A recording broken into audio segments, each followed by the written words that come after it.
Today we're going to be looking at the fact that the Hanafis say witr is wajib, or at least Abu Hanifa himself, he holds this opinion, and the Hanafi Madhab went with it. That witr is wajib, meaning what? Meaning witr is something that you have to pray. It's not an optional prayer, it's something you have to do. So we're going to be speaking about this. What's the opposition to this? How is this a defense of the Hanafi Madhab? Because there are people who will attack the Hanafi Madhab or Abu Hanifa and say, how can you say witr is wajib? There are only 5 daily prayers. Why are you adding a 6th prayer? Where's this coming from? You're going against the Quran and Sunnah, and they'll present it like this. So a slightly technical point to begin with, the Hanafis didn't say witr is fard. The fard prayers are the 5 daily prayers, Fajr, Dhuhr, Asr, Maghrib, Isha.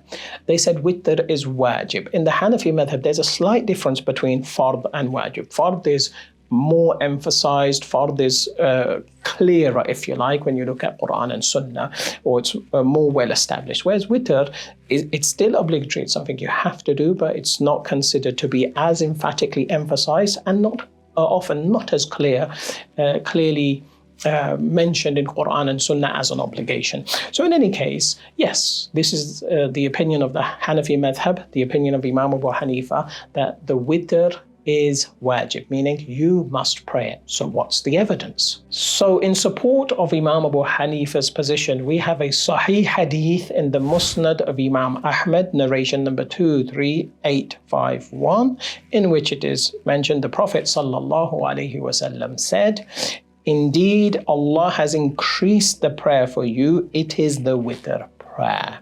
So pray it between the Isha and Fajr prayers. So here, the Messenger of Allah ﷺ himself is saying, Allah has increased the prayer for you. So this is a very strong argument against those who say, why are you saying there's another prayer that's required? Why are you saying that there are 6 prayers?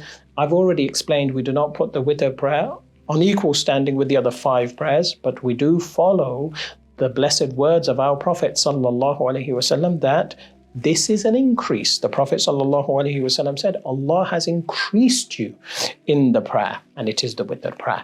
So this is a very clear and strong evidence for the Hanafi position. That's not to say that the other position has no basis. We always respect difference of opinion. Then we have a hadith from Abi Dawood, narration number 1422, in which it mentions that the Prophet ﷺ said, the witr is a duty upon every Muslim. This narration, according to Imam An-Nawawi in his Al-Majmu', is a Sahih hadith. This is a Sahih narration. So to say that it is a duty does imply that it's something you have to do. And if it's something you have to do, then we can't say it's merely recommended. So once again, this is a proof for the Hanafi position that witr is wajib. As I said, we do respect difference of opinion, and we recognize the difference of opinion even regarding the witr prayer being wajib or not.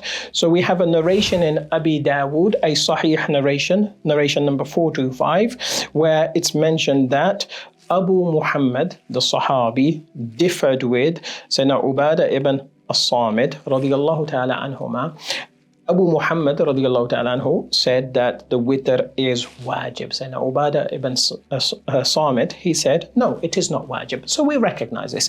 Imam Ibn Hajar al-Asqalani, in his book Al-Isaba, he went into detail, and that Abu Muhammad is a Sahabi, and he narrated this particular narration from him. I'm raising that because some people may not recognize this particular companion of the Prophet sallallahu alaihi wasallam. So again, we have no issue. We recognize that there's a difference of opinion, and the Hanafi Madhab often does this. When there's a difference of opinion amongst the Sahaba, you will find it within the Madhab, because in the Hanafi Madhab, as mentioned by Imam al-Quduri, the students of Abu Hanifa, Imam Abu Yusuf and Imam Muhammad al-Shaybani, they actually said witr is recommended.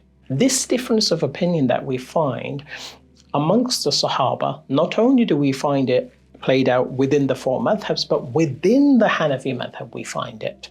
That some great Imams have said it's Sunnah, Imam Abu Hanifa said it's wajib. And this is incredibly important to remind everybody Difference of opinion has been around from the time of the Sahaba, and it continued in the next generation, the Tabi'een, and the next generation thereafter, and it continued throughout the history of this ummah. And those people who are negating valid differences and trying to present the issue as there's only one clear answer on this and everything else is wrong, they are ultimately opposing the Sahaba and the Salaf and the early Muslims and the Imams of this ummah, and they are causing division without any need whatsoever, and they're causing confusion without any need whatsoever. I have written on this issue and posted it on the Islam Answers website, so if anybody is interested for the thorough referencing, see the link in the description, in the comments, and you can go onto the website, you can see the original Arabic for what I've quoted, you can see the precise referencing.